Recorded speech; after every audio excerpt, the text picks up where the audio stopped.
with Sam Brooks, the president of the Mott Haven Historical Districts.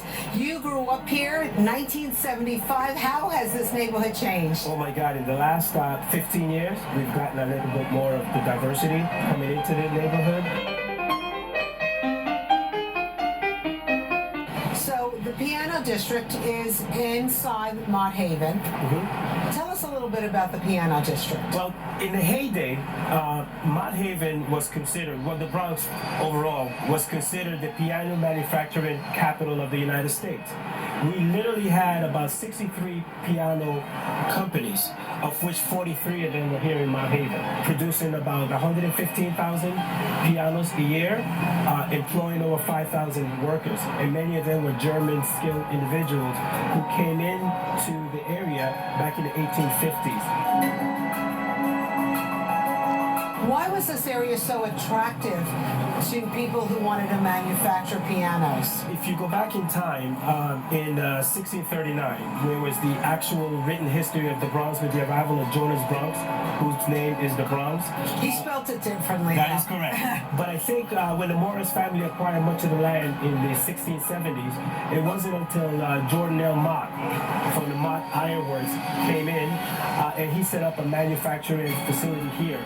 He actually had his iron foundry not too far from here, and there was an actual canal, which made it ideal. You could build your product and literally put it on the canal and then ship it to wherever it is that you wanted to go. So it was very convenient. So it was very convenient, and it became a manufacturing hub. Is it still a manufacturing hub now? Unfortunately, no. In the 1920s, with the onset of radio, television, piano manufacturing went on the downslide. Because remember, back in the early 1900s, if you had a piano in the home, that was sort of like a means of entertainment. Could you actually hear music in the air in this neighborhood? Absolutely, because there weren't that many big trucks. So every time you create a piano, it has to be tested. So you literally could walk up and down Mott Haven, Bruckner Boulevard, as far up as 149th Street, and you can literally hear pianos being tested.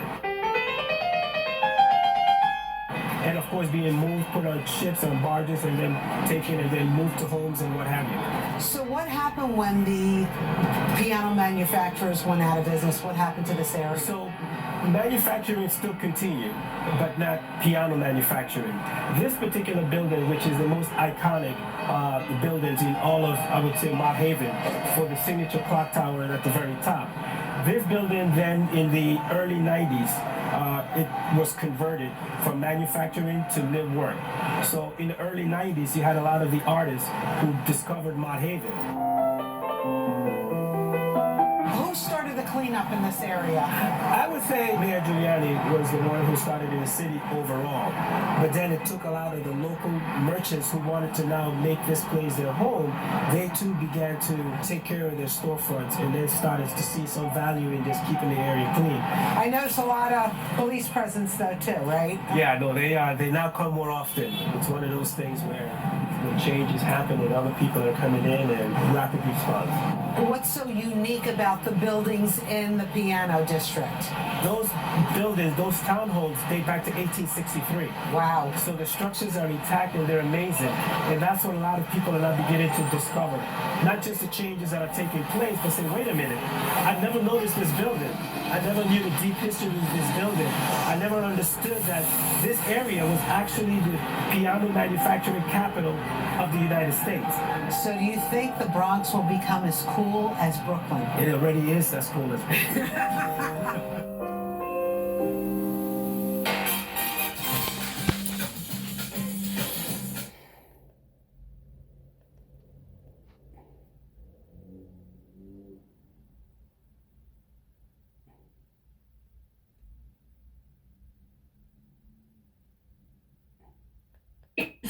Series premieres Sunday, December 29th at 8 on Fox 5.